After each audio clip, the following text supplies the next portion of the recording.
प्रश्न मेरे पास भरपूर आ चुके हैं। मैं कोशिश ये करूंगा कि जो प्रश्न एक बार उत्तर आ गया उसको दोबारा नहीं दूंगा। हो सकता है किसी व्यक्ति ने वो प्रश्न रिपीट किया। ज्यादातर प्रश्न जो हैं वो रोगों से संबंधित हैं। इस रोग में क्या करें, उस रोग में क्या करें।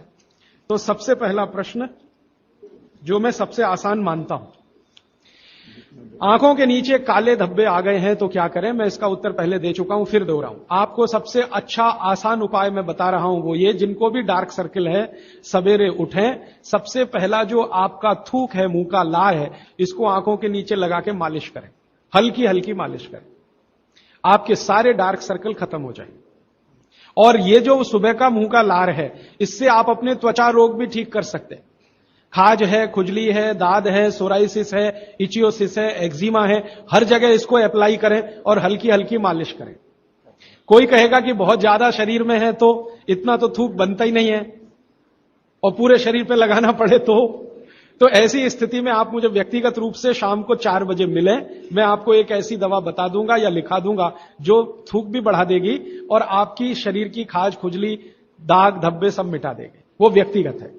नींद बराबर नहीं आती, नींद बराबर नहीं आती है तो इसका माने एक ही आप जान लीजिए कि आपके शरीर में अगर वात बढ़ा हुआ है, वायु बढ़ी हुई है, तो अच्छी नींद कभी नहीं आएगी। तो इसके लिए बहुत सरल उपाय मैंने बताया था। रात को गाय का घी हल्का गर्म करके दोनों नाक में डाल के सोएं। गाय का घी हल्का गर्म करके जब वो तरल हो जाए उतना ही गर्म करें और एक एक बूंद दोनों नाक में डालें और हल्के से खींचें, ज्यादा तेज नहीं, बस इतना करेंगे अंदर चला जाएगा। बहुत खींचने की जरूरत नहीं, क्योंकि आगे चला जाएगा, जहां नहीं जाना चाहिए वहां भी चला जा सकता है। तो हल्का खींचकर छोड़ दें और सो जाएं, भूल जाएं। फिर नींद बहुत अच्छी आएगी, खर्राटे बिल्कुल बंद हो जाएंगे, स्नोरिंग बिल्कुल खत्म हो जाएगी। नींद के समय जो खराब सपने आ रहे हैं वो सपने कभी आएंगे नहीं, अच्छे ही सपने आएंगे जब भी आएंगे। रात में नींद कभी खुलेगी नहीं, 6 घंटे के पहले आप उठेंगे नहीं कम से कम। रात की नींद खुलने का एक वो तकलीफ आ गया ना, पेशाब आती है, नींद खुल जाती है। घी डाल के सोएंगे तो रात को नींद कभी नहीं खुलेगी, 6, साढ़े 6, 7 घंटे के बाद ही खुले। और बच्चों को तो जरूर करें, इससे और एक फायदा होगा, स्मरण शक्ति बढ़ेगी। ठीक है।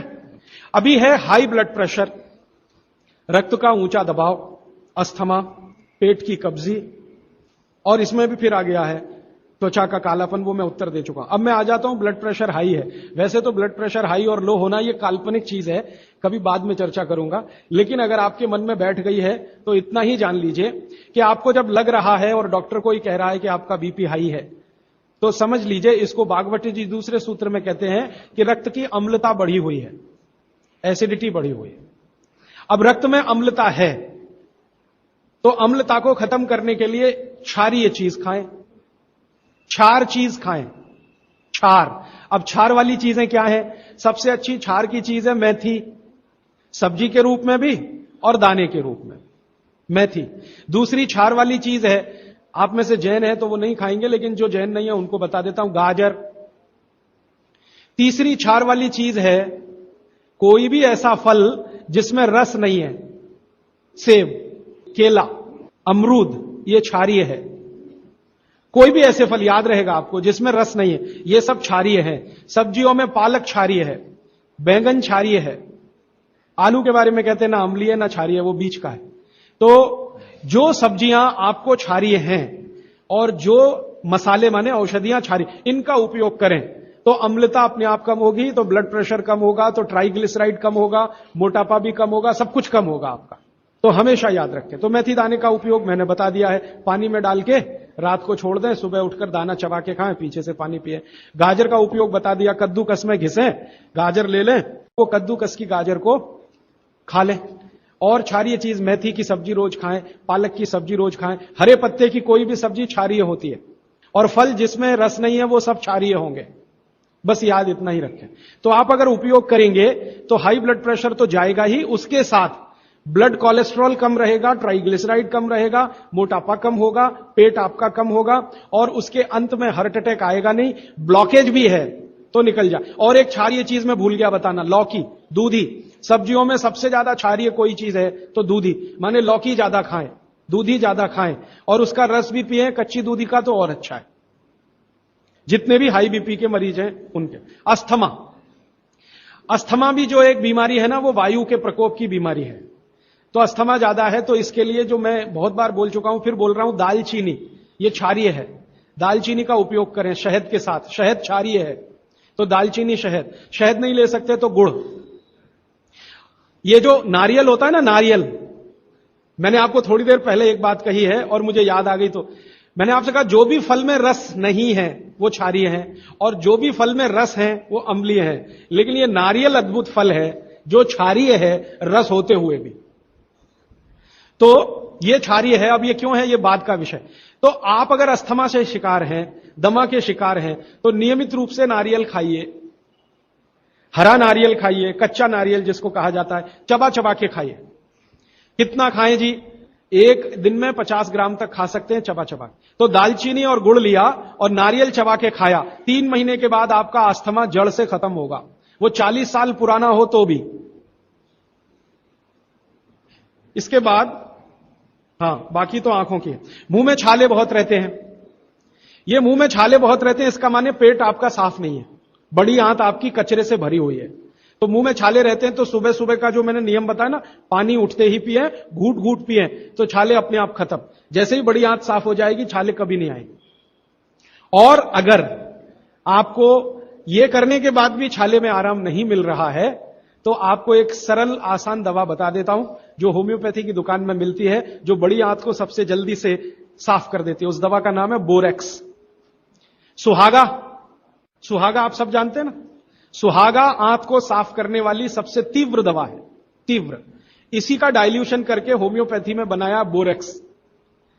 तो ले लें, किसी भी होम्योपैथी की दुकान से खरीद लें, 30 पोटेंसी में या 200 पोटेंसी में। इसके 3 ही खुराक लेंगे तो जीवन भर के लिए छाले की बीमारी आपकी आएगी नहीं, क्योंकि यह तुरंत बड़ी आंत को साफ करता है। पानी करेगा, धीरे धीरे करेगा। बोरेक्स तो एक ही दिन में काम करता है, लेकिन बागवट जी कहते हैं ये एक ही दिन का चक्कर छोड़ना चाहिए, तुरंत हर चीज का रिजल्ट मिल जाए। वो कहते हैं जीवन में कोई भी चीज फास्ट है ही नहीं, हर चीज स्लो है। तो कोशिश करिए पानी से ठीक करें, और अगर आप बहुत परेशान हैं तभी बोरेक्स का इस्तेमाल करें। और ये दवा हमेशा पानी में डाल के लें, 1 बूंद डाल दें पानी में, और उस पानी के 3 हिस्से करके उसको पी लें। 1 कप पानी हो, आधा कप पानी हो, 1/4 कप पानी हो।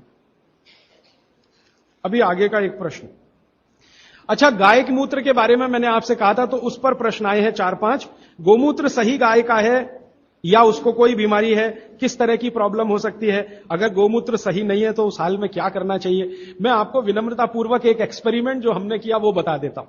गाय को हमने 6 साल जहर खिलाया। एक गाय पर यह एक्सपेरिमेंट हमने किया, 6 साल जहर खिलाया, सबसे खराब जहर खिलाया। उसका नाम है संखिया, अंग्रेजी में कहते हैं आर्सेनिक। तो हमने गाय को दिया, चारे में मिलाकर दिया, बहुत मामूली मात्रा में, क्योंकि हम जानते हैं ज्यादा देंगे तो गाय मर जाएगी। हमें यह देखना था कि ये थोड़ा थोड़ा जहर देते हैं तो उस पर असर क्या आता है। तो 6 साल जिस गाय पर हमने ये प्रयोग किया, वो गाय अभी भी जीवित है, अभी भी जीवित है और स्वस्थ है, तंदुरुस्त है। हमने हर बार उसको संख्या दिया और हर दिन उसके मूत्र में टेस्ट किया, आया कि नहीं आया, क्योंकि ऐसे कहते हैं ना, खाओ तो सब कुछ आने ही वाला है मूत्र में और ब्लड में। तो 6 साल लगातार उसको संख्या खिलाने के बाद भी उसके मूत्र में 1.0000 में चले जाएं, उतना भी संख्या कभी नहीं आया। अद्भुत है ये। अब मुझे पुरानी बात इसमें जोड़नी है। बहुत लोग कहते हैं ना, गाय के गले में शंकर भगवान का निवास है। वो शायद शंकर जी ने पी लिया। शंकर जी तो मशहूर है ना, खराब से खराब जहर पीने के लिए। तो शायद गले में शंकर जी हैं गाय के, तो वहीं रुका। और सच में हमने ये देखा, इसमें मैं एक्सेजरेशन नहीं कर रहा हूं, आप चाहें तो वो गाय कभी भी आके देख सकते हैं। हमने उसके गले के आसपास महसूस किया 6 साल में एक ब्लू कलर का रिंग बन गया है, ब्लू कलर का। और वहां से ब्लड निकाला, उसको टेस्ट किया तो उसमें पूरा संख्या है, माने आर्सेनिक है। गले के नीचे वो गया ही नहीं, गले में ही रुक गया। शंकर भगवान ने शायद रोक लिया। तो आप बेखटके गाय का मूत्र पी लीजिए। आपके दिल में ऐसा लग रहा है वो कचरा खा रही है, आप चिंता मत करिए, ये कचरा जाएगा नहीं उसके मूत्र तक। भगवान ने उसके शरीर में ऐसी व्यवस्था करके रखी हुई है।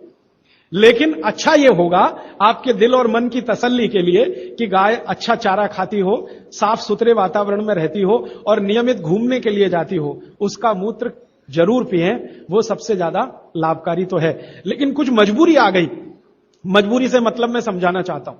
आप एक ऐसी जगह रहते हैं जहां गाय कचरा ही खाती है और आपको ऐसी कोई गाय मिल ही नहीं रही है जो शुद्ध चारा खाती हो और बराबर घूमने जाती हो, और आप किसी बीमारी से तड़प रहे हैं, परेशान है, और वो बीमारी में आपको गोमूत्र चाहिए ही, तो बिना संकोच के ले लें। उसका हानि तो नहीं करेगा, कुछ फायदा ही कर जाएगा।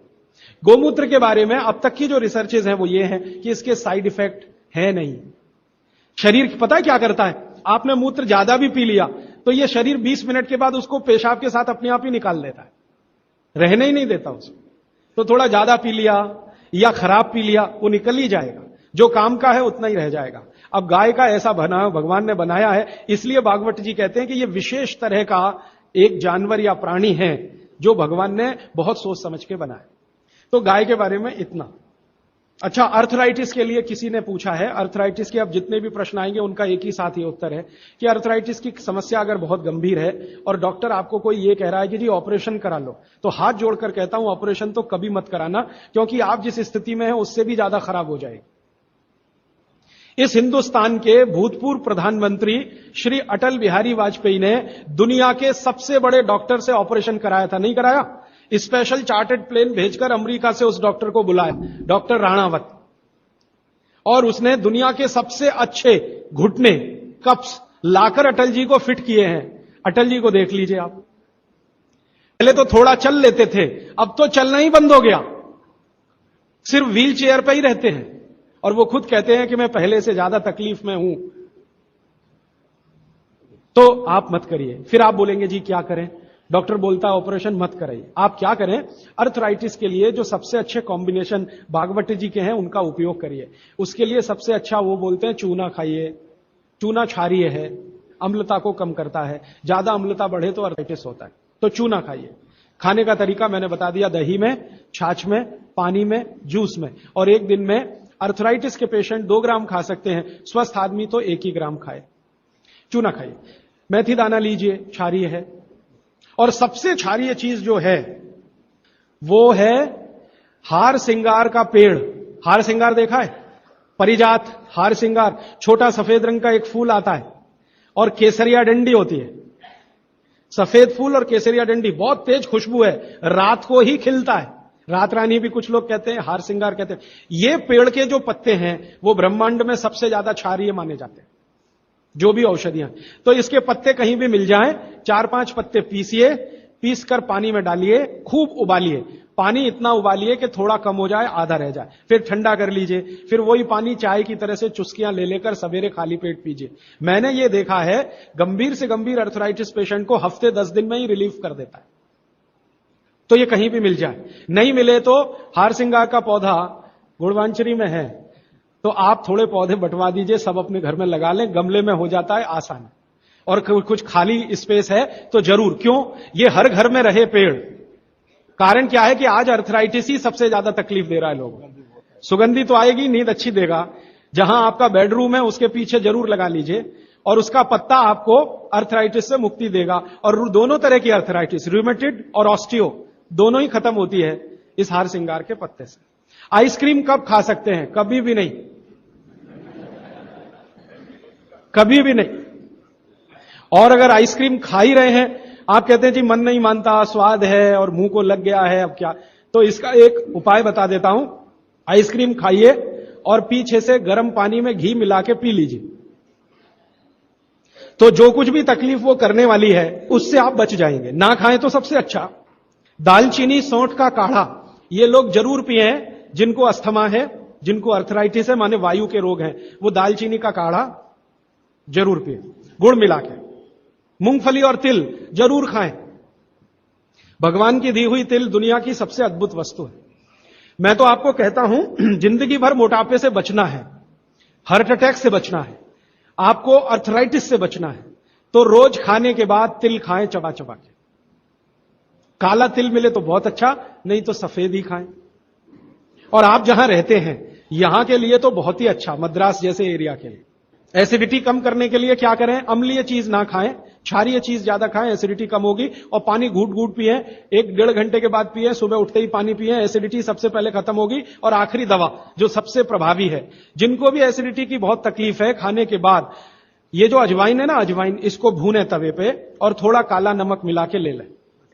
मिश्री का सेवन बहुत अच्छा है, चीनी से बहुत अच्छा, लेकिन गुड़ से थोड़ा कम अच्छा। मिश्री चीनी की तुलना में तो बहुत अच्छी है और गुड़ से कुछ कम अच्छी है। तो चीनी छोड़ रहे हैं तो मिश्री पे चले जाइए, मिश्री छोड़कर गुड़ पे आ जाइए। हाँ, एक किसी ने सवाल पूछा है कि आप कौन सी जगह पे परमानेंट मिलते। मैं परमानेंट कहीं नहीं मिलता। लोग जो है ना मुझे कहते हैं कि राजीव दीक्षित रेल आश्रमी है, माने हर दिन ज्यादा से ज्यादा मैं रेल में मिलता हूं। तो परमानेंट मिलने के लिए एक केंद्र है, आपको उसका पता किताब में है, वो आप ले लीजिए, फोन नंबर। वहां आप कोई भी चिट्ठी भेजेंगे, मैं जहां भी रहता हूं मेरे पास आ जाती है। और ये करेंगे तो मैं हर जगह खोल खोल के मेरा मेल बॉक्स चेक करता रहता हूं। तो वो पता जो वर्धा सेवाग्राम का है, भारत पीठम 10 जोतवानी लेआउट, सेवाग्राम रोड, सेवाग्राम, जिला वर्धा, महाराष्ट्र, ये मेरा परमानेंट केंद्र है। वहां आप पत्र भेज सकते हैं, फोन भी कर सकते। वहां फोन कभी भी करें तो पता चल जाएगा मैं कहां हूं। और मेरा मोबाइल नंबर आप सबको मैं चाहूं तो लिखा देता हूं, 9422903599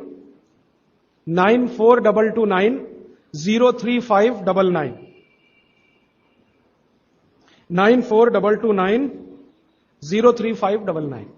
ये मेरा मोबाइल नंबर है। और ईमेल एड्रेस है rajivdixitaba@redixitab@rediffmail.com। और प्रदीप भाई, ये कभी भी आप इनको संपर्क करेंगे तो ये कहीं भी खोज के बताएंगे कि मैं कहां हूं। अभी मेरे पास एक प्रश्न है, वो इस समय के विषय से तो नहीं जुड़ा, लेकिन मैं जोड़ के जरूर उत्तर दे देता हूं। आजकल हमारे घरों में पेप्सी कोक से भी ज्यादा नूडल्स खाया जा रहा है। पेप्सी कोक कम हुआ है पिछले 2-3 साल में, अच्छा हुआ, नूडल्स खाया जा रहा है। तो नूडल्स के बारे में आपको एक जानकारी दे दूं कि सबसे खराब वस्तु अगर खाने की कोई हो सकती है, कचरे में कचरा, तो वो यही है नूडल्स। एक तो मैदे की है, ऊपर से सड़ा हुआ है। 6-7 दिन मैदे को सड़ा के रखा जाए तब नूडल्स तैयार होता है। और इस नूडल्स में टेस्ट लाने के लिए सुअर के मांस का रस मिलाया जाता है। बिना उसके नूडल्स बन ही नहीं सकता। जो मैगी है ना, मैगी या कोई भी नूडल्स, सुअर के मांस का रस, सड़ा हुआ मैदा, 6-6 दिन पुराना, उससे तैयार हुआ है। अब आप तय कर लो खाना है या नहीं खाना। एक प्रश्न है जिसका उत्तर दे नहीं सकता। किसी ने कहा आज की शिक्षा बहुत बेकार है, वैकल्पिक शिक्षा की बात बताइए। तो समय ज्यादा है, आप मुझे ईमेल करिए, मैं लंबा जवाब दूंगा। गाय का घी कान नाक में डालने के लिए मैंने बोला था, तो वो उत्तर दे चुका हूं, फिर रिपीट इसलिए कर रहा हूं कि गलती ना करें। घी को हल्का गर्म करना है, ज्यादा नहीं। गाय का घी नाक में डालने के लिए हमेशा हल्का गर्म करना है, ज्यादा नहीं। और एक ही बूंद एक नाक में, दूसरी बूंद दूसरी नाक। हां, एक बहुत अच्छा सवाल है, दैनिक जीवन में कौन सा नमक खाएं? सबसे अच्छा सेंधा नमक खाएं। और इसको याद ऐसे रखें, पत्थर वाला नमक खाएं। यह समुद्र के पानी का नमक कम से कम खाएं। पत्थर वाला नमक एक तो सेंधा नमक है, दूसरा नमक है जो काला नमक है, ये आप ज्यादा उपयोग करें। मेरा तो कहना है कि आज से ही घर में नमक तो तुरंत बदल दें, बदलते ही आपको असर दिखाई दे जाएगा। आपको जो तकलीफ है ना ब्लड प्रेशर की, अर्थराइटिस की, ये नमक बदलने से ही बहुत आराम दे देगी आप। तो सेंधा ही नमक। किसी ने कहा है कि गोमूत्र अर्क लेने में पहले दिन खराब लगा, 3 दिन खराब लगेगा, 3 दिन, चौथे दिन से अच्छा लगेगा। तो छोड़े नहीं उसको, एक दिन खराब लगा छोड़िए मत, दूसरे दिन भी लीजिए, तीसरे। गोमूत्र अर्क है ना तो 1 चम्मच से ज्यादा मत लीजिए, और गोमूत्र प्योर है तो आधा कप लीजिए। किसी को प्रश्न है कि दिन भर नींद आती रहती है, क्या करें? वैसे तो नींद आए तो अच्छा है, लेकिन दिन भर नींद आए तो अच्छा नहीं है, तो क्या करें? इसका मतलब यह है कि आपके शरीर में एक क्षार बहुत कम है, और यह वही क्षार है जो आपको सबसे ज्यादा मिलता है चूने से। जिनको दिन भर नींद आती है वो चूना खाएं, मट्ठे में मिला के, छाछ में मिला के। नारियल का तेल बालों में जरूर लगाएं। किसी ने पूछा है, लगाएं? जरूर लगाएं। नारियल का तेल आप खा भी सकते हैं, क्योंकि आप चेन्नई में रहते हैं। अगर आप पटना में रहेंगे तो नहीं खा सकते नारियल का तेल, चेन्नई में रहते हैं तो जरूर खा सकते। मालिश करना चाहें जरूर करें। डायबिटीज के लिए क्या करें? डायबिटीज का जो सबसे अच्छा उपाय मैंने बताया था, मेथी दाना और त्रिफला चूर्ण। त्रिफला चूर्ण माने हरदे, बहेड़ा, आंवला, 1-2-3 अनुपात वाला त्रिफला चूर्ण 1 चम्मच, मेथी दाना 1 चम्मच, दोनों मिलाकर गर्म पानी में रात को रख दें। सवेरे उठकर इस पानी को पी लें और उसमें जो कुछ है चबा के खा लें। 3-4 महीने नियमित करेंगे, ब्लड शुगर नॉर्मल आने की पूरी संभावना है। और नहीं आए 3-4 महीने में ब्लड शुगर नॉर्मल, तो एक मुझे ईमेल जरूर करें या फोन करें। शुगर खाना नहीं खाना, चीनी बिल्कुल बंद कर दीजिए, क्योंकि यही अकेली चीज है जो पचती नहीं आसानी से। बाकी चीनी छोड़कर कुछ भी खाइए। पथरी अगर है शरीर में, और थायराइड, थायराइड का सबसे अच्छा उपाय है धनिया पत्ता है ना, धनिया पत्ता, इसकी चटनी, धनिया पत्ते की चटनी बनाइए, पानी में मिला के पी जाइए, पानी गुनगुना रहे। कितनी चटनी? 1 चम्मच चटनी, उसमें कुछ डालिए मत, नमक मिर्ची कुछ मसाला नहीं, खाली धनिया पत्ते की चटनी। और जब तक धनिया मिल रहा है तो ये हरे पत्ते की चटनी, धनिया मिलना बंद हो जाए तो सूखा धनिया। ये धनिया जो है ना, थायराइड की सबसे अच्छी दवा मानी जाती है। पथरी, पथरी जिसको भी है वो चूना कभी ना खाएं, ये याद रखें। कहीं भी शरीर में पथरी है तो चूना कभी ना खाएं। तो फिर क्या खाएं? एक दवा है पत्थर तोड़ दवा, क्या बोलते हैं आप उसको? पाखंड भेद। शोभाकांत जी के यहां वो दवा है पाखंड भेद, कहीं भी मिल जाएगा। तो आप इसका काढ़ा बना के पिए। ये जो पाखंड वेद है ना, इसका काढ़ा पानी में डाल के उबाल के, और ये दवा आसानी से होम्योपैथी में उपलब्ध है। और इसी दवा का होम्योपैथिक नाम है बर्बेरिस, बर्बेरिस वल्गेरिस। पाखंड वेद का बोटेनिकल नाम है बर्बेरिस वल्गेरिस। ये किसी भी होम्योपैथी की दुकान में मिलेगा। वो पूछेगा कैसे दूं, तो कहना मदर टिंचर में दो। ये कोई भी घर में रखिए आप, बिल्कुल निसंकोच इस्तेमाल करते हैं, साइड इफेक्ट कुछ नहीं है इस दवा का। बर्बेरिस वल्गेरिस मदर टिंचर ऐसा बोलिए तो ये हल्के गुलाबी रंग की होगी, डार्क कलर की भी हो सकती है। इसकी 10-10 बूंदें 1/4 कप पानी में डालकर दिन में 3-4 बार पिलाएं। 1 महीने 1.25 महीने में सारी पथरी टूटकर निकल जाएगी। और नहीं तो पाखंड वेद जो दवा मिले आयुर्वेद की, उसका काढ़ा बना के 15-20 दिन ले लें। काढ़ा जल्दी तोड़ता है पत्थर को, बर्बेरिस को समय ज्यादा लगता है। पानी में चूना मिला के पी सकते हैं, जरूर पीजिए, पथरी वाले नहीं। दांतों का दर्द, दांतों के दर्द की सबसे अच्छी दवा है लौंग। लौंग इस्तेमाल करिए, लौंग का तेल इस्तेमाल करिए। और दांतों में दर्द हो ही नहीं तो थोड़ा थोड़ा चूना खाते रहिए। और दांतों में दर्द हो ही नहीं तो दातुन करते रहिए, दंत मंजन करते रहिए, पेस्ट बंद कर दीजिए। हां, अभी एक जरूरी प्रश्न आया, शराब और गुटखा छोड़ने के लिए क्या करें? जरूर आप इसको ध्यान से नोट कर लीजिए, ये बहुत लोगों के काम। शराब, गुटखा, तंबाकू, सिगरेट और बीड़ी, ये 5 बुराइयां व्यसन के रूप में हमारे घरों में आई हैं और देश का सर्वनाश किया है। इनके बचने के लिए बहुत अच्छा है, संकल्प शक्ति से बचें तो अच्छा है। भागवत जी कहते हैं किसी भी व्यसन से बाहर आना हो तो संकल्प शक्ति के साथ आइए तो अच्छा है। नहीं है संकल्प शक्ति तो दवा का उपयोग करिए। तो क्या दवाएं हैं आपके पास? सबसे अच्छी दवा है शुद्ध गाय का मूत्र, अर्क नहीं, शुद्ध गाय का मूत्र। दूसरी दवा आपके घर में है अदरक या सौंठ।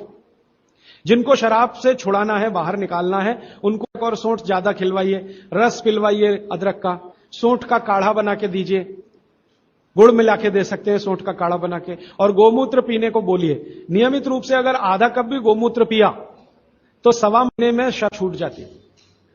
शराब जो पीते हैं, बीड़ी सिगरेट जो पीते हैं, उनके शरीर में एक केमिकल बढ़ जाता है, उसका नाम है सल्फर। और सल्फर को कम करने के लिए सल्फर ही चाहिए। आयुर्वेद में कहा है ना कि विष को विष मारता है, तो सल्फर बढ़ता है। तो सल्फर कम करने के लिए बाहर से सल्फर चाहिए, और बाहर का सबसे अच्छा सल्फर गोमूत्र में है। सर्दी जुकाम, सर्दी जुकाम ज्यादा है, बार बार है, सबसे अच्छी दवा है। आप अगर बच्चों के लिए ले रहे हैं तो कफ दूर करना है उनका, कफ नाशक सबसे अच्छी दवा मैंने पहले दिन बताई थी, शहद है। दूसरी शहद नहीं लेते तो गुड़ है, तो बच्चों को गुड़ दीजिए ज्यादा। एक उनको चूना भी दे सकते हैं, चूना कफ का भी नाश करता है, वात का तो करता ही है, कफ का भी करता है, तो चूना दे सकते हैं। गाय का घी नाक में डाल सकते हैं। हल्दी जबरदस्त कफ नाशक है, तो दूध में हल्दी मिलाकर दीजिए। और दूध हल्दी थोड़ा घी मिलाएं तो और भी अच्छा कॉम्बिनेशन है। तो जिनको सर्दी जुकाम बार बार होते हैं उसके लिए। पित्त बढ़ा है तो क्या करें? देशी गाय का घी खाइए। देशी गाय का घी गरम गरम पानी में डालकर पिए तो सब पित्त को शांत करेगा। और दूसरी चीज मैंने पहले बता दी है, अजवाइन और काला नमक, यह भी पित्त बढ़े तो शांत करेगा उसको। एक मेरे पास डिफिकल्ट केस है, ये मुझे व्यक्तिगत रूप से मिले। कोई एक महिला है, उसकी लंबाई लगातार बढ़ रही है, ये मुझे शाम को मिले 4 बजे। बाल उड़ गए तो क्या करें, बाल कम हो गए तो क्या करें, बाल झड़ रहे हैं तो क्या करें? तीनों में एक उपाय है, दही को तांबे के बर्तन में रखें, 5-6 दिन खूब खट्टा हो जाए, हरा हरा हो जाए, तो इसको बालों में मालिश करें। 1 घंटे के बाद बालों को शीकाकाई से धोएं। हफ्ते में 1 दिन जरूर करें। त्रिफला शहद और गुड़ के साथ सबसे अच्छा है, गुड़ के साथ सुबह खाएं, और दूसरा चाहें तो शहद के साथ भी खाएं। त्रिफला को औषधीय के रूप में लेना है, औषधि ऐसी जो धातुवर्धक है, तो सुबह ही खाएं।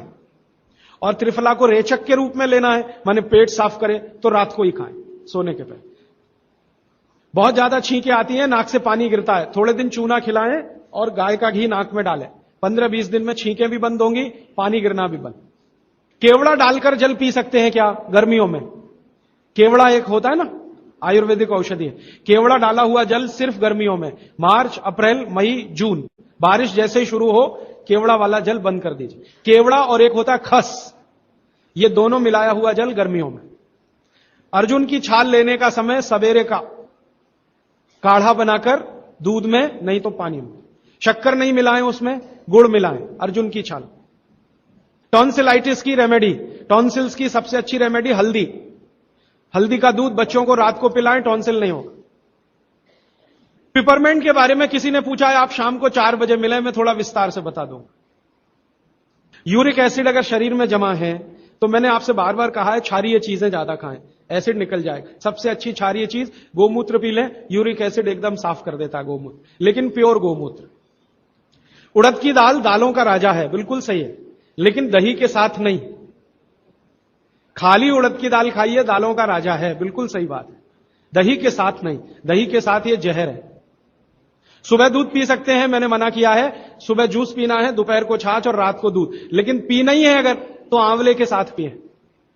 ना पिए तो अच्छा, सुबह का दूध ही पीना है तो आंवले के साथ। मोटापा कम करने के लिए उपाय बता दीजिए, आप लिख लीजिए इसको, नहीं तो याद कर लीजिए।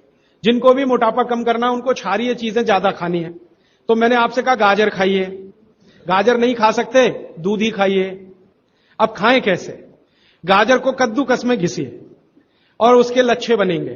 फिर थोड़ी एक और क्षारीय चीज आपको आजकल उपलब्ध है, सेब। सेब पूरा क्षारीय होता है, तो सेब को कद्दूकस में घिसिए, दोनों बराबर मात्रा में मिला के सुबह पेट भर के खा लीजिए। 3 महीने लगातार खाइए। फिर अगले 3 महीने इसको बैलेंस करने के लिए आंवला खा लीजिए। आंवला 2-3 आंवला रोज मुरब्बे के रूप में, या कह, फिर 3 महीने आंवला हुआ, फिर वापस इस गाजर और इस पे आ जाइए। तो साल भर अगर आप करेंगे तो बहुत आराम से 1/3 वजन तो आपका घट ही जाएगा, हो सकता है किसी का आधा भी हो जाए। ह्यूमन यूरिन के बारे में आपने पूछा, मैंने पहले ही बताया, अगर आप शाकाहारी हैं तो अपने मूत्र का भी इस्तेमाल कर सकते हैं, लेकिन गोमूत्र उससे हमेशा बेहतर है। बच्चे पेशाब करते हैं बिस्तर में, इसके लिए क्या करना? खजूर खिलाइए। खजूर छोटे छोटे टुकड़े काटकर बच्चों को खजूर दूध में डालकर, छोटे छोटे टुकड़े दूध में डालकर उबालिए, खूब उबल जाए, फिर वो दूध पिलाइए, खजूर खिलाइए, तो रात का बिस्तर का पेशाब उनका बंद हो जाए। वो एक प्रश्न है, वो कब्जियत से जुड़ा हुआ है। वो ये कहते हैं कि जल्दी से संडास उतरती नहीं है, क्या करें? रात को त्रिफला चूर्ण खा के सो जाइए, नहीं तो दूध में घी मिलाकर पी लीजिए, ये सबसे अच्छा है। दूध में घी मिला के रात को सोने से पहले पिए तो सवेरे संडास बहुत आसानी से उतरती है और सबसे कम समय में पेट साफ होता है। नहीं तो त्रिफला भी ले सकते हैं। 3 महीने। देखिए, एक नियम हमेशा याद रखिए, जो मैं बार बार कह, लगातार कोई भी दवा आयुर्वेद की 3 महीने से ज्यादा मत खाइए, और अगर जरूरत पड़ रही है तो थोड़े दिन ब्रेक दे दीजिए, 15 दिन का, 10 दिन का, 20 दिन का ब्रेक के बाद फिर अगले 3 महीने ले सकते हैं, फिर ब्रेक दे दीजिए। फिर ये नियम बहुत जरूरी है, नहीं तो तकलीफ बहुत दूसरी भी हो सकती। पीठ की हड्डी में दर्द है, चूना खाइए। बच्चों को खांसी की एलर्जी अगर है तो नियमित रूप से, मैंने कहा ना, ऐसी चीजें दीजिए, कफनाशक है, सूंठ है, पान का पत्ता है, शहद है, गुड़ है, ये सभी कफनाशक हैं। कितनी उम्र के बच्चों को त्रिफला दिया जा सकता है? अगर छोटे बच्चे हैं तो त्रिफला ना देकर आंवला दीजिए, और त्रिफला देने का समय अगर शुरू कर रहे हैं बच्चों को तो थोड़ा 3-4 साल हो जाने दीजिए उनका। 3-4 साल के पहले दे सकते हैं तो आंवला दीजिए। और वैसे तो मेरा कहना है 14 साल की बच्चों को आंवला ही अच्छा है, त्रिफला उनको ना ही दें। त्रिफला एक उम्र के बाद ही सबसे अच्छा होता है। बहुत अधिक उम्र में घुटनों का दर्द, कमर का दर्द, तरीका मैंने वही बताया, चूना सबसे अच्छा है। अधिक उम्र में चूना सबसे अच्छा, अर्थराइटिस के लिए, घुटनों के दर्द। एड़ी का दर्द और कोहनी का दर्द तो ऐसे ही मिट जाएगा जब पानी घूट घूट पीने लगेंगे। जल्दी भूल जाए, स्मरण शक्ति कम हो, गाय का घी नाक में डालना सोते समय। नींद जल्दी ना आए तो क्या करना, गाय का घी नाक में डाल के सोना। हां, एक बहुत इंटरेस्टिंग प्रश्न आया, वो पहले दिन का जो मेरा व्याख्यान था कि फ्रिज का क्या करें, तो मैंने तो बोला था कि ये बंद कर दें। अगर आपका दिल नहीं मानता बंद करने के लिए, क्योंकि मैंने कहा ना हिंदुस्तानियों में एक बुरी आदत है कचरे को इकट्ठा करने की। घर में डिब्बे डिब्बी इतने इकट्ठे रहते हैं, तू पड़े रहते हैं, फेंकते नहीं हमें, हमेशा ये सोचते हैं कभी काम आएंगे कभी काम आएंगे। तो ये चक्कर घुस गया। अब पता नहीं ये अंग्रेजों के समय से आया या पुराना। तो फ्रिज भी वैसी ही कोई चीज है। तो एक बहन ने या किसी ने सवाल ये लिख के भेजा है कि फ्रिज में से हमने सब्जी निकाल के 48 मिनट रख दी, तो अब उपयोग कर सकते हैं? हाँ, कर सकते हैं। उसको शायद ये बात अच्छे से समझ में आई। वो 48 मिनट का जो किस्सा मैंने बताया ना, तो वो चाहती नहीं है कि फ्रिज घर के बाहर जाए, किसी तरह इसका उपयोग होता रहे। तो ये मजबूरी का खेल है, लेकिन कर लीजिए कि आप कुछ भी जो रखा है फ्रिज में, अगर उसको पकाना चाहते हैं, खाना चाहते हैं, तो निकाल के 48 मिनट रख दीजिए, फिर उसका उपयोग कर लीजिए सब्जी के रूप में। नहीं तो एक चीज मत करिए कभी भी, कोई भी चीज एक बार गर्म करके आपने फ्रिज में तो दोबारा गर्म मत करिए। वो दूध हो या सब्जी हो या दाल हो, करिए ही मत। क्या करना, निकाल के रख दीजिए, 48-50 मिनट रखी रहे, वो अपने आप थोड़ी गर्म हो जाएगी प्रकृति की गर्मी से, फिर वही खा लीजिए। गर्म तो दोबारा बिल्कुल मत करिए। फ्रिज के दूध को दोबारा गर्म कभी मत करिए, फ्रिज की दाल को दोबारा गर्म कभी मत करिए, फ्रिज की सब्जियों को दोबारा गर्म मत करिए। चटनी भी फ्रिज में से निकाल के रख के खाइए। दही भी फ्रिज में दही रख देते हैं, 48 मिनट रखा रहने दीजिए, फिर आप उसका उपयोग करिए। तुरंत निकाल के और छाछ बना के वो बिल्कुल मत करिए। मेवा खाना चाहिए कि नहीं, सूखा मेवा जरूर खाइए, ड्राई फ्रूट्स आप जरूर खाइए, लेकिन जो ड्राई फ्रूट्स आपके लिए अनुकूल हैं, आप जहां रहते हैं वहां के हिसाब से मैं कह रहा हूं, सबसे अच्छा बादाम आपके अनुकूल है। आपके अनुकूल काजू नहीं है, बादाम बहुत अनुकूल है मद्रास में रहने वालों को, काजू अनुकूल है जम्मू कश्मीर में रहने वाले, तो बादाम भरपूर रखते हैं। और जो दूसरी चीज अनुकूल है, मुनक्का, किशमिश। किशमिश और मुनक्के में थोड़ा अंतर है, बड़ी किशमिश को मुनक्का, तो मुनक्का और किशमिश ये आपके बहुत अनुकूल है। बादाम आपके बहुत अनुकूल है। मखाना, मखाना 50-50 है, ज्यादा अनुकूल तो बिहार उत्तर प्रदेश वालों को है, और थोड़ा चले तो झारखंड वालों को। आपके लिए 50-50, ना बहुत प्रतिकूल है ना बहुत अनुकूल है, बीच का है। और बाकी जो अखरोट वगैरह हैं ये आपके अनुकूल नहीं। अखरोट खाना चाहिए हमेशा ठंड में रहने वाले लोगों को, आपके लिए अखरोट बिल्कुल अनुकूल नहीं। और ड्राई फ्रूट्स क्या खाते हैं आप? चिरौंजी, चिरौंजी क्या कहते हैं उसको, जो चिरौंजी है वो आपके लिए अनुकूल है, चेन्नई के आसपास के लोगों के लिए अनुकूल है, वो आप खा सकते हैं। और ड्राई फ्रूट शायद इसके आगे हैं, हां केसर। केसर अगर आप खाएं, वैसे तो औषधि है, ड्राई फ्रूट नहीं, लेकिन ये 3 महीने के आगे नहीं खा सकते, नवंबर दिसंबर जनवरी, और दूध में मिला के। मिश्री, पिस्ता, पिस्ता 50-50 है। अंजीर बहुत अनुकूल है सिर्फ एक ही किस्म के लोगों के लिए। इसको मैं आपको कहता हूं, जरा ध्यान से सुनो। जिनको शरीर में शक्ति की कमी लगती है, शक्ति की कमी लगती है, ताकत कम है, शक्ति कम है, उनके लिए अंजीर बहुत फायदे की है। लेकिन जिनको पहले से ही ताकत है वो ना खाएं इसको। चेंदारू क्या होता है? एप्रिकॉट, हाँ एप्रिकॉट आपके लिए ठीक है, आप खा सकते हैं एप्रिकॉट। हाँ, एक सुझाव है, प्रश्न नहीं है, और वो सुझाव मुझे स्वीकार है। वो ये कहते हैं कि आप चले गए उसके बाद क्या, तो उसके बाद ये व्यवस्था या अभियान या ये बातें या ये ज्ञान सतत निरंतर चलता रहे, इसके लिए आपकी मेरी एक छोटी सी कोई एक एडजस्टमेंट हो जाए तो बहुत अच्छा। मैं ये चाहता हूं कि जो कुछ मैंने सीखा वो आप सीख लो।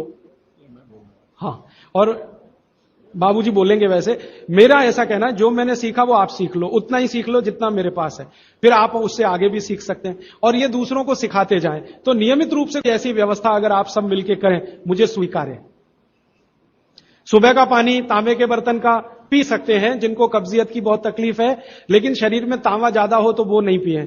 लेकिन सबसे अच्छा जो सम पानी माना जाता है, इसमें आपको कुछ सोचना ही नहीं पड़ेगा, सादा बर्तन का, माने वो पीतल के उसमें रखा हुआ या कांसे के उसमें रखा हुआ, नहीं तो स्टील में रखा हुआ, गर्मी के दिनों में घड़े का, मिट्टी घड़े तांबे का पानी पी सकते हैं। हां, क्योंकि कुचालक है ना लकड़ी, और तांबा बहुत ज्यादा सुचालक है। एक होता है कंडक्टर और एक बैड कंडक्टर। तांबा सबसे बड़ा कंडक्टर है और लकड़ी सबसे बड़ा बैड कंडक्टर है। तो ये अगर आपने तांबा पिया माने, तो अर्थ के साथ जो कांटेक्ट है ना नंगे पांव, तो वो खत्म करेगा आपको। इसलिए पांव में चप्पल रहे, लकड़ी के पट्टे पे खड़े रहे, प्लास्टिक की चप्पल पहन के हो, रबर की चप्पल पहन के हो, तभी तांबे के बर्तन का पानी पीना। केन वाटर, बहुत लोग आजकल केन वाटर पी रहे हैं, ऐसा प्रश्न आया। तो ये क्या अच्छा है? बिल्कुल अच्छा नहीं। तो आप बोले फिर क्या करें? आपके घर जो पानी आ रहा है टैप वाटर, इसको खूब अच्छे से उबाल लें, उबाल कर इसको रख लें, फिर उसी को पिएं। ये केन वाटर से 1000 गुना अच्छा है। केन वाटर पता है क्या है? ये पानी को शुद्ध करने के लिए ब्लीचिंग करते हैं उसकी। उस ब्लीचिंग में क्लोरीन इस्तेमाल होता है, फ्लोरीन इस्तेमाल होता है, और वो फिर शरीर में जाए तो बहुत खराब है। और केन वाटर का टेस्ट सादा पानी से बिल्कुल अलग होता है। तो केन वाटर से 1000 गुना अच्छा है टैप वाटर, लेकिन उबाल कर रखा गया। हां, एक सवाल आ गया है जो अब तक किसी ने नहीं पूछा, शायद आपको पूछने के लिए मन में तो होगा, लेकिन आपने क्यों नहीं पूछा। महिलाओं से संबंधित यह सवाल है मेंसेस पीरियड का। 2 सवाल आए हैं। एक तो यह है कि व्हाइट डिस्चार्ज बहुत हो तो क्या करें। तो इसके लिए आप ऐसा करिए, एक आयुर्वेद की दवा इस्तेमाल करिए, उसका नाम है शतावरी। शतावरी कहीं भी मिलती है आयुर्वेद की दुकान। शतावरी चूर्ण के रूप में ले लीजिए। इस शतावरी चूर्ण को दूध में मिला लीजिए और रात को जरूर पीजिए। दूध हल्का गर्म रहे, और शतावरी डाल के दूध उबाल भी सकते हैं, फटता नहीं। शतावरी, जिनको भी व्हाइट डिस्चार्ज की समस्या है, शतावरी। और दूसरी कि जब भी मेंसेस पीरियड आता है बहुत दर्द होता है, तकलीफ होती है, इचिंग बहुत होती है, तरह तरह की खुजलियां होती है शरीर में, गुस्सा बहुत आता है, चिड़चिड़ापन वगैरह वगैरह। तो आपका जब भी मेंसेस पीरियड होता है तो आपके शरीर में वायु बहुत बढ़ी हुई है, पित्त भी थोड़ा बढ़ा हुआ रहता है। इसका बहुत आसान उपाय मैं बता देता हूं, भागवत जी का है, मेरा नहीं। वो ये कहते हैं कि मेंसेस पीरियड में सब कुछ ठीक रहे, समय से आए समय से जाए, ज्यादा रक्त ना निकले और कम भी ना हो। इस सब चीज ठीक रखने के लिए गरम गरम पानी में, जो इतना गरम हो जैसे चाय होती है, घी मिला के पिए। गरम गरम पानी में, खूब गरम पानी में, गाय का घी आपके घर है तो बहुत अच्छा, नहीं तो कोई भैंस का भी चलेगा, 1 चम्मच मिलाएं, आधा गिलास खूब गर्म पानी खौलता हुआ घी मिला दें, थोड़ा पीने लायक हो जाए उतनी देर रखें, फिर इसको चुस्कियां ले लेकर पिएं। अगर आपका मासिक 5 दिन चलता है, 4 दिन चलता, 3 दिन, दिन से मतलब नहीं, जितने दिन चलता उतने दिन। कितनी बार पी सकते हैं? दिन में 2 या 3 बार पी सकते हैं। तो अगर आपने ये शुरू किया तो सब कुछ आपका नॉर्मल हो जाएगा, सब कुछ। मेनोरेजिया है तो ठीक होगा, मेट्रोरेजिया तो ठीक होगा, सब ठीक हो जाएगा। मैं ज्यादा नहीं कहना चाहता, आप सब समझदार हैं। हर चीज आपकी दुरुस्त और तंदुरुस्त रहेगी। डिस्चार्ज व्हाइट है तो शतावरी लेना है, और पानी में घी मिला के किसी भी दूसरी प्रॉब्लम के लिए, मेंस पीरियड, ये घी पानी मेंसेस पीरियड में ही पिए। इसको ध्यान से सुने। मेवा से वेट बढ़ता है, काजू को छोड़कर किसी भी मेवा से वेट नहीं बढ़ता। काजू ही है जो वजन बढ़ाता है, बाकी कोई भी सूखा मेवा वजन नहीं बढ़ाता। मुंह से बदबू आती है तो समझ लो पेट साफ नहीं है, तो रात को त्रिफला खा के सो, नहीं तो दूध और घी मिला के पियो, सुबह उठते ही पानी पी लो, मुंह की बदबू बंद। हाथ पैर सुन्न हो जाते, मतलब चूना खाते रहिए। हां, अब ये एक सवाल ऐसा है कि चूने से जीभ फट जाती है, तो आप चूना अगर सीधे जीभ पे खाएंगे तो फटेगी, पानी में डालकर खाएंगे कभी जीभ नहीं फटेगी, दही में डालकर खाएंगे नहीं फटेगी, मट्ठे में पिएंगे तो नहीं फटेगी, जीभ पर चाटेंगे चूना तो जरूर जीभ फटेगी। टीबी पेशेंट है, ट्यूबरकुलोसिस, तो आप जरूर उनको गोमूत्र पिलाइए। अगर खाली गोमूत्र, शुद्ध गोमूत्र, अर्क नहीं, खाली गोमूत्र आपने पिला दिया तो 3 से 4 महीने में टीबी जड़ से ठीक होती है। दही में, या तो छाछ में, या तो पानी में, नहीं तो पान में। चूना ये पान में जो खाते हैं वही। और 5 मिनट रुकिए, मैंने मेरा कंक्लूड किया है, लेकिन ये आज के लिए है, जिंदगी के लिए ये कंक्लूजन नहीं है, ये तो रास्ता अभी खुला है।